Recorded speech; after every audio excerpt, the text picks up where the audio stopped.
Muy buenas tardes, saludos desde Cochabamba, Bolivia. No sé si pueden ver mi presentación y el audio mío. La vemos y le oímos perfectamente. Muchísimas gracias. Bien, como lo mencionó, básicamente este trabajo ha nacido gracias al manejo que se han hecho en varios pacientes. Bueno, yo me dediqué a la parte de atender a los pacientes críticos y cuando empezó esta pandemia, la duda nuestra era, pues caramba, voy a pedirle prueba rápida, ya sea por antígenos o anticuerpos. A un principio eran anticuerpos o la PCR. Era una duda realmente pues común y al final pues siempre se pedía prueba rápida y terminábamos en la PCR, ¿no? La PCR que es la reacción en cadena en polimerasa. De esta forma sabemos que existen tres tipos de pruebas para identificar al COVID-19: el PCR, la prueba de detección de antígeno, y los anticuerpos, ¿no? Los anticuerpos eran los que teníamos a un principio, ahora el hisopado nasal se ha hecho realmente común en estos pacientes, ¿no? Entonces, ¿por qué nació esta duda? Justamente la susceptibilidad clínica. Si este paciente lo hospitalizo y contagia al resto, entonces tengo que tener certeza si tiene o no. La accesibilidad, no todos tenían acceso a la PCR. El factor económico, lo propio, porque justamente la PCR que costaba esas veces entre 100 y $120 a una prueba rápida que costaba una cuarta parte, pues definitivamente era muy diferente o el contraste de precios, ¿no? Y la crisis que ocasionó la pandemia, definitivamente ustedes saben cómo la pasamos.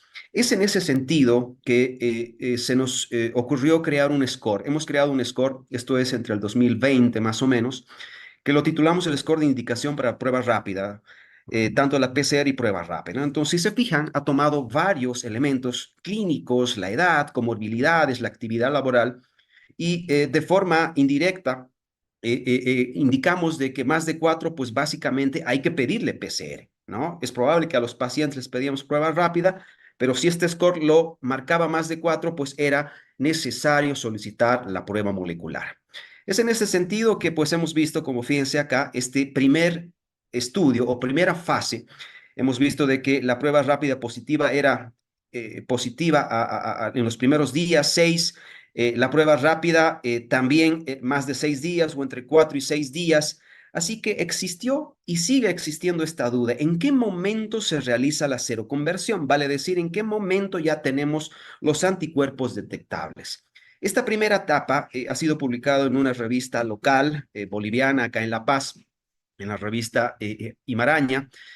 Aquí tienen el QR del artículo y básicamente lo que ha indicado es de que hemos utilizado este score, pero para definir su utilidad tendríamos que ver algunos modelos. Se han creado tres modelos y el último, viendo los resultados, por supuesto, era el más categórico.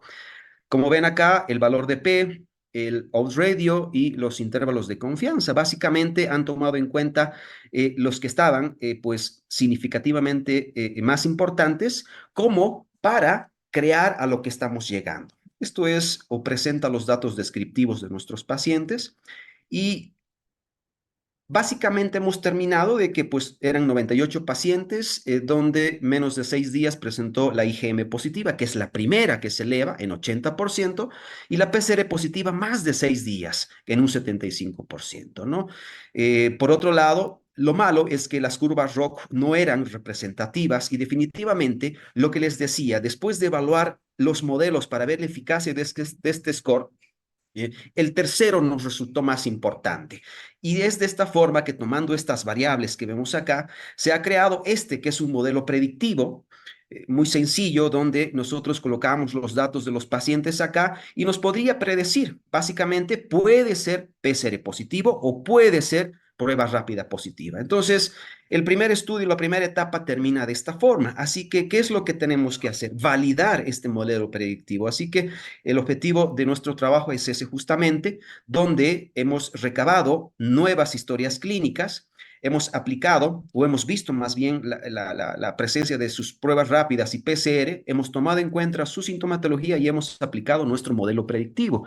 Inicialmente el análisis descriptivo, algún análisis laboratorial, un índice de capa para ver la concordancia y el índice de verosimilitud para los modelos. Esto se ha hecho en una forma inicial y con 163 pacientes. Fíjense que nuestra primera etapa era en 98. Ya después tuvimos que añadir 121 pacientes, o sea, 121 pacientes con COVID que hayan tenido prueba rápida PCR. ¿Por qué? Porque ya les voy a mostrar, la mayoría de estos pacientes con COVID tenían síntomas y obviamente salía positivo. Entonces, un modelo con más resultados positivos no es o no va a reflejar un buen resultado.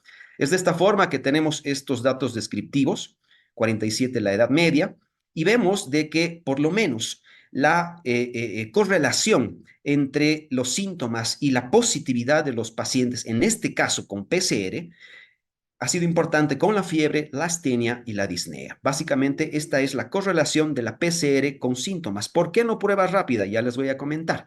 Tenemos también algunos signos vitales, donde hemos tomado en cuenta a estos con la PCR, ¿no? La presión arterial sistólica, la diastólica y la media básicamente han mostrado una correlación aceptable. En este caso ha sido con la prueba de Wilcoxon, la previa con la P de Pearson, ¿no? Entonces, la prueba rápida no la hemos evaluado porque lamentablemente ya no se hicieron en por lo menos 89% de los pacientes. Entonces, nos hemos enfocado en pues, generar la utilidad de este modelo básicamente con la PCR.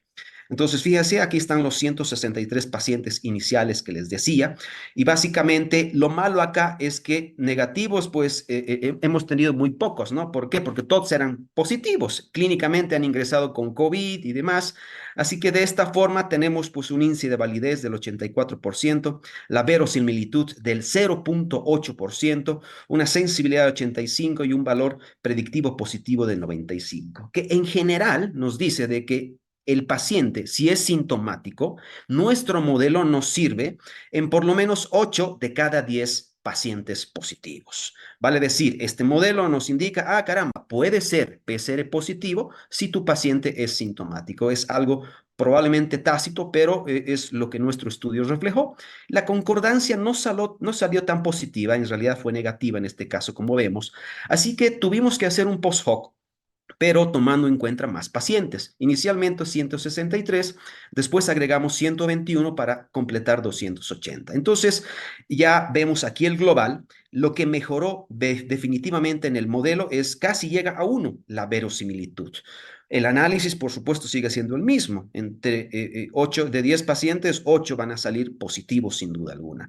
Y lo bueno es de que nuestra concordancia es ya positiva en este caso, ¿no? Entonces, es por eso que decidimos sumar estos pacientes para que nuestro modelo se valide de forma adecuada. En definitiva, nuestro modelo catalogó adecuadamente a 85% de los casos, lo que refleja en valores elevados de sensibilidad, la razón de verosimilitud, el valor predictivo positivo y también es razonable el índice de validez que hemos visto en ambas mediciones, con ambos números de pacientes, más de 80%. Sin embargo, esta especificidad y el valor predictivo negativo son nulos porque la gran mayoría eran negativos, aún a pesar de que incluimos más pacientes.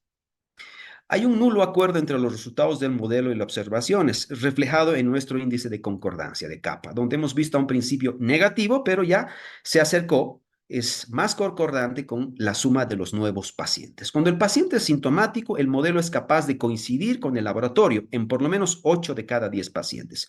Sin embargo, se necesita incrementar la muestra considerando valores negativos. Necesitamos tener valores negativos porque tiene que haber un equilibrio para un mejor contraste del modelo de manera masiva en la población estudiada.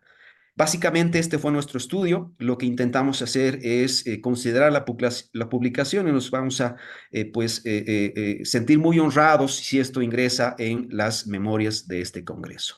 El agradecimiento es para mi familia, la Universidad Privada del Valle y pues el equipo de investigación. En este caso está un médico que me apoyó, el doctor Ángel Molina, que ya está en Brasil. Un saludo. Muchísimas gracias.